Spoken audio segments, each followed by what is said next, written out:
ভারতের স্বরাষ্ট্রমন্ত্রী রাজনাথ সিং উনি ওনার যে সেনাবাহিনীগুলো আছে দেশের সেনাবাহিনীর প্রধানের সাথে সাক্ষাৎ করছে। তাদেরকে বলা হয়েছে তোমরা রেডি থাকো, যে কোনো সময় তোমাদের দরকার লাগবে, যুদ্ধের জন্য রেডি হইতে বলছে। কিন্তু আজকে একটা নিউজ দেখলাম যে কুকি চিন নামের যে বিদ্রোহী যে সংগঠনটা, ওরা তো পুরো অবস্থা খারাপ করে দিছে। ভারতের যে 7 সিস্টার্স, ওদের অবস্থা তো খুব খারাপ করে দিছে। মিসাইল মারছে, ড্রোন হামলা করছে, হ্যাঁ, ভারী অস্ত্র শস্ত্র নিয়ে যে হামলা চালাইছে, অনেক মানুষ এতে হতাহত হয়েছে। তো একটা কথা বলতে চাই যে আপনারা আপনাদের দেশ আগে রক্ষা করেন, হ্যাঁ, 7 সিস্টার্স আগে রক্ষা করেন, তারপরে অন্য দেশে কি হয় না হয় এগুলো নিয়ে মাথা ঘামায়েন। তো এটা ভুলে যায় না, বাংলাদেশ কিন্তু একটা স্বাধীন দেশ, ঠিক আছে?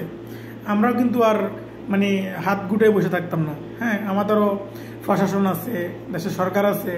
ইনশাল্লাহ আমরাও এর দাঁত ভাঙা জবাব দেবো ইনশাল্লাহ।